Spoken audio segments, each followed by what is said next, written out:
Data को जब हमने डिक्लेयर करना है तो ये हमने एक इंस्ट्रक्शन की एग्जांपल ली थी कि हमारे पास हमने पढ़ा था कि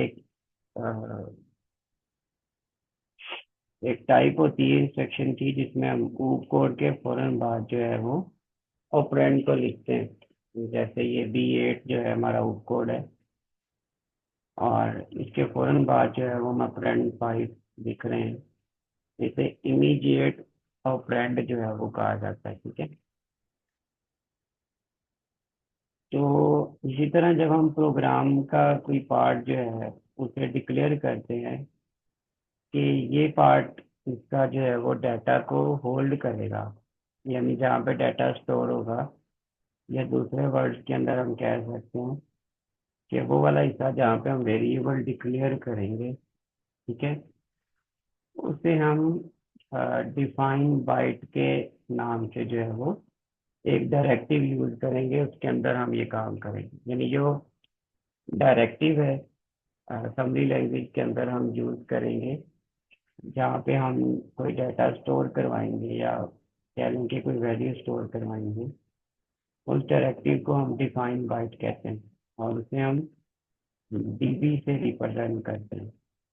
ठीक है। तो डीबी का मतलब डिफाइन बाइट, और इसको हम यूज करेंगे एज अ डायरेक्टिव के तौर पर कि ये हम यूज कर रहे हैं, इसमें हमने कोई डाटा वैल्यू जो है वो स्टोर करवाना है। ठीक है। इसी तरह जब हमारे पास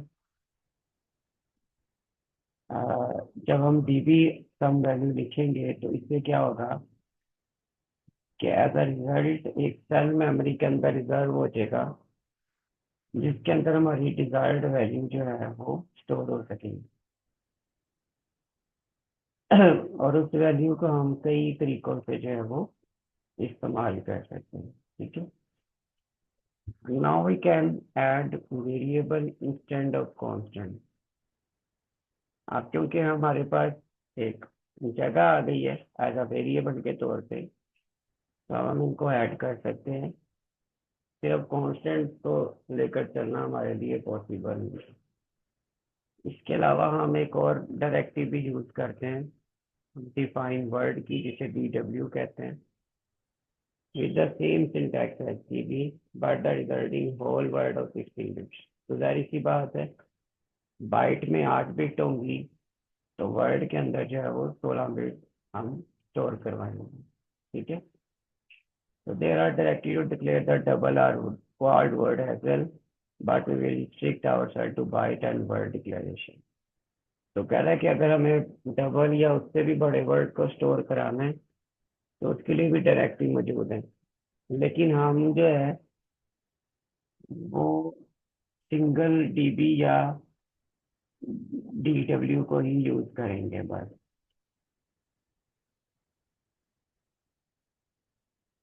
To refer to this variable later we need the address occupied by this variable।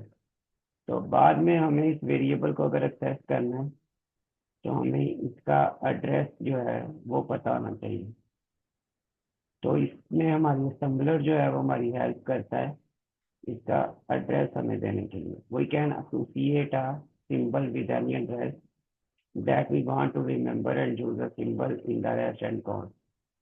The symbol is there for on comprehension of the, तो हम इसके लिए एक सिंबल यूज करेंगे। ठीक है।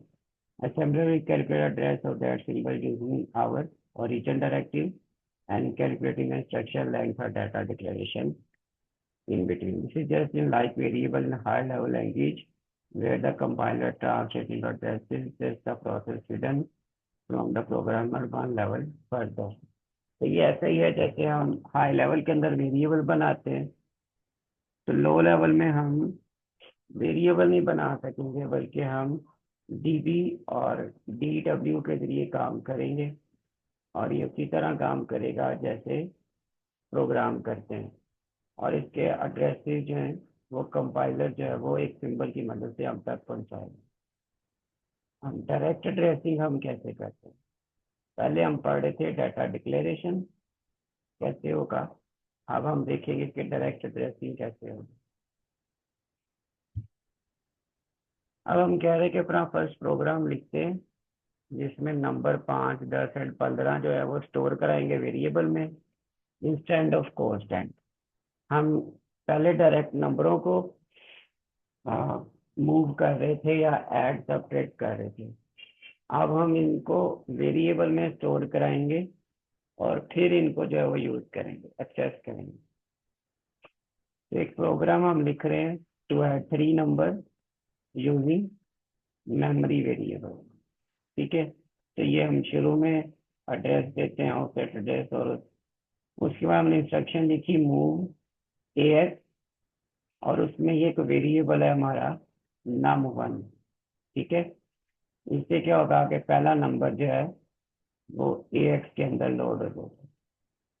फिर मूव num2 टू BX, दूसरा नंबर BX में चला जाएगा। और फिर हम क्या कर रहे हैं, ऐड कर रहे हैं BX को AX में, और जिसका आंसर होगा वो किस में आ जाएगा, AX के अंदर, क्योंकि डेस्टिनेशन ये है।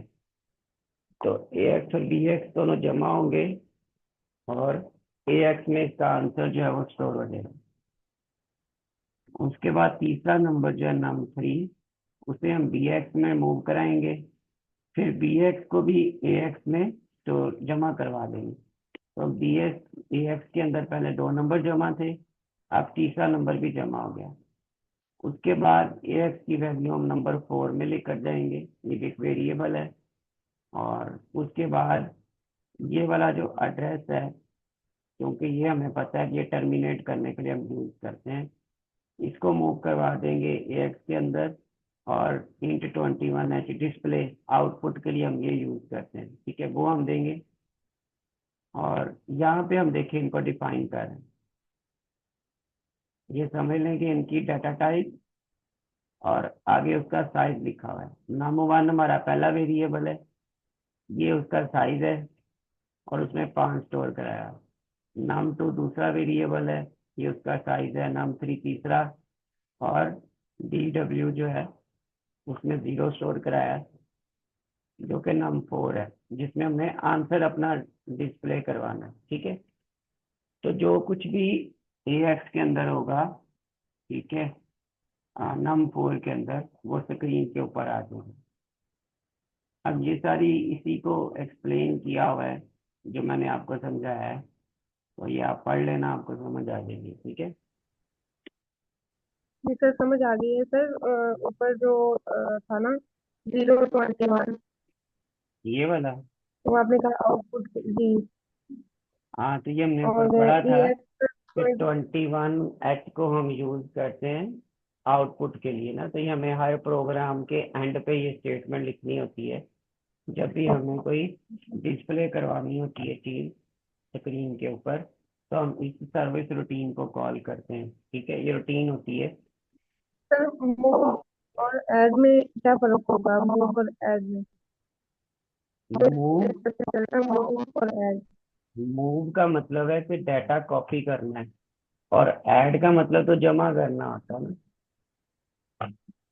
मूव मूव का मतलब है कि जो डाटा इसमें मौजूद है, ठीक है, वो आप इसमें भी कॉपी कर दो, ये मूव का मतलब है। फॉर एग्जाम्पल AX में 4 है, तो इस num4 में भी 4 आ जाएगा। सही है, लेकिन अगर यहाँ पे ऐड ऐड लिखा होता, सुन लो ना पहले, अगर यहाँ पे ऐड लिखा होता तो ये 4 इस नम वाले वैल्यू के अंदर जाके जमा हो जाता। यानी नम के अंदर फॉर एग्जाम्पल पहले 2 था, फिर ये 4 आया, और ये 2 दोनों जमा होकर नम के अंदर 6 आ जाएगा। ठीक है, ये ऐड का मतलब है। क्लियर हो जी गया सर। मूव और ऐड।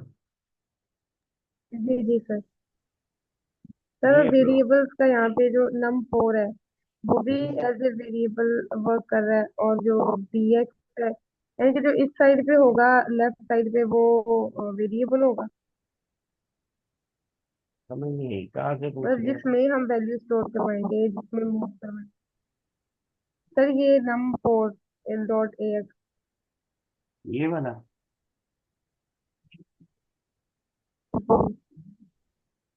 असल में ये सोर्स होता है और ये डेस्टिनेशन होता है, ठीक है। तो हमने यहाँ पे पहले देखो सारी वैल्यूज जमा कराई है ए एक्स के अंदर।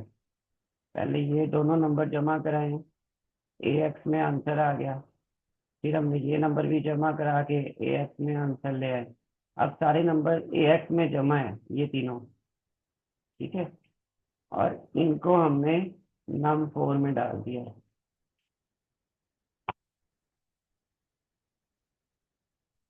ये लिखा हुआ है स्टोर सम इन नम 4, तो सारे नंबर जमा करके नम 4 में मूव कर दिए, ठीक है।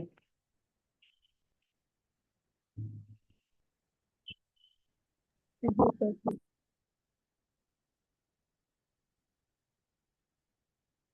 अब ये सारा कोड आपको समझ आ गया, ये उसकी नीचे डिस्क्रिप्शन दी हुई है, ठीक है।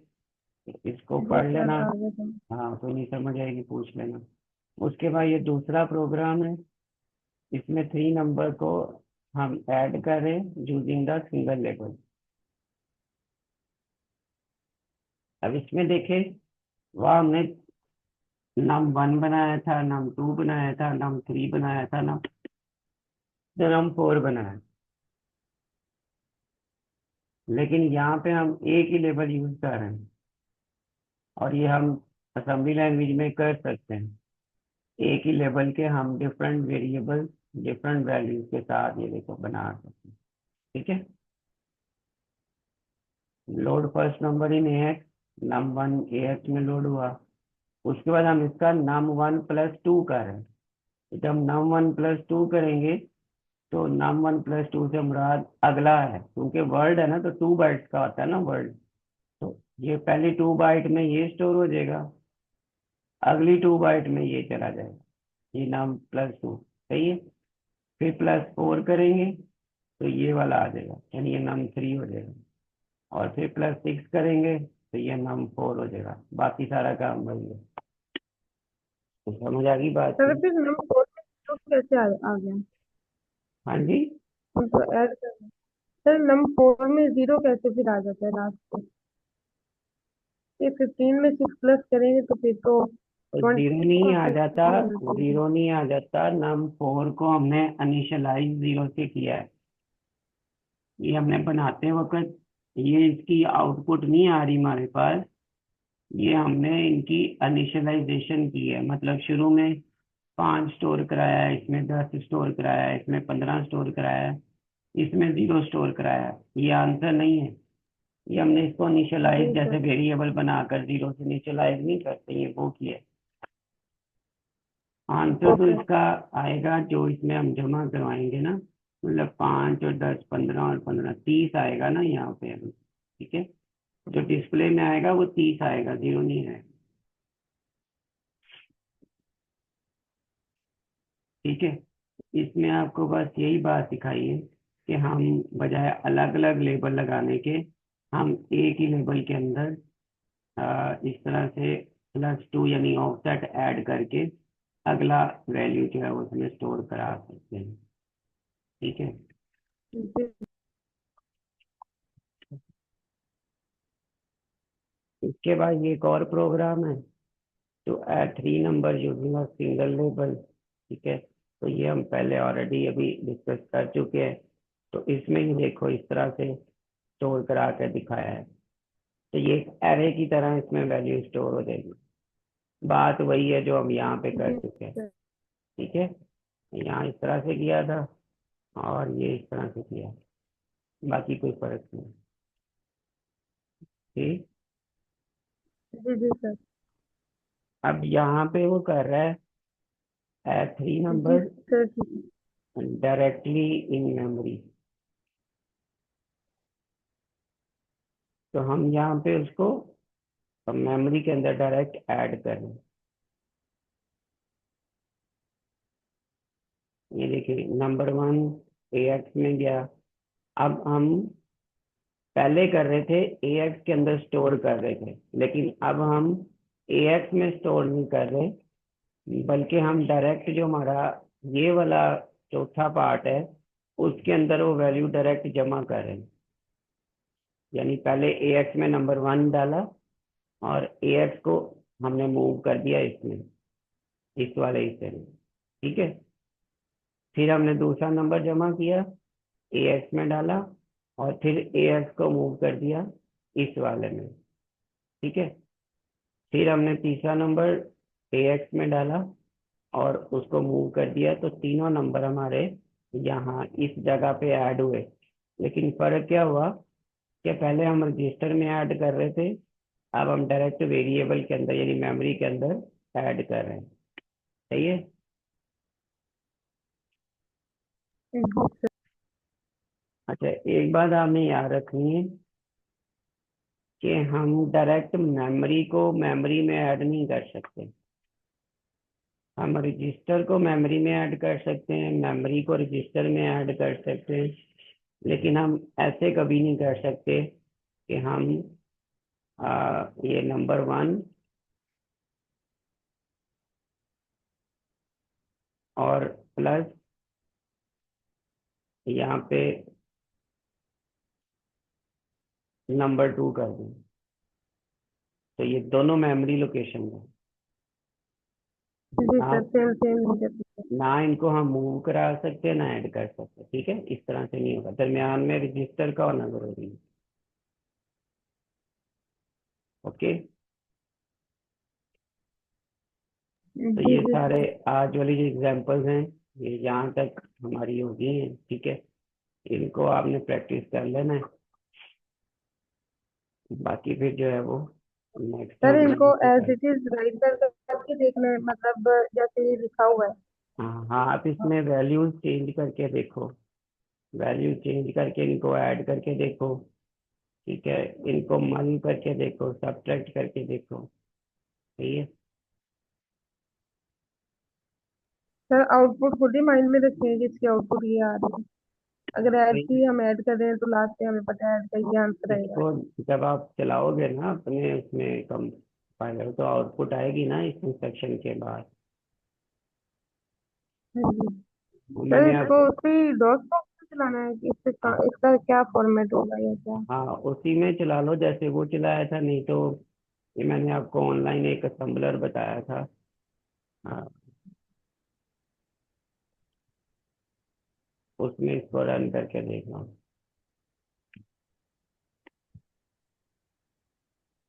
ये नैसम पड़ा है ऑनलाइन, ठीक है। स्क्रीन नजर आ रही है आपको?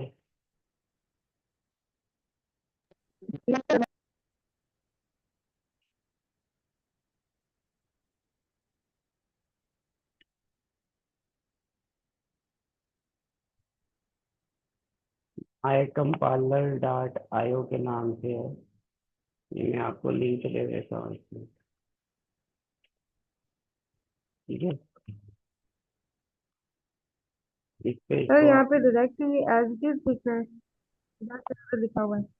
इसमें ऑलरेडी एक एग्जांपल दी होगी ना, आप उसमें अपना कोड ऐड करके इसको रन करके देख लें, ठीक है।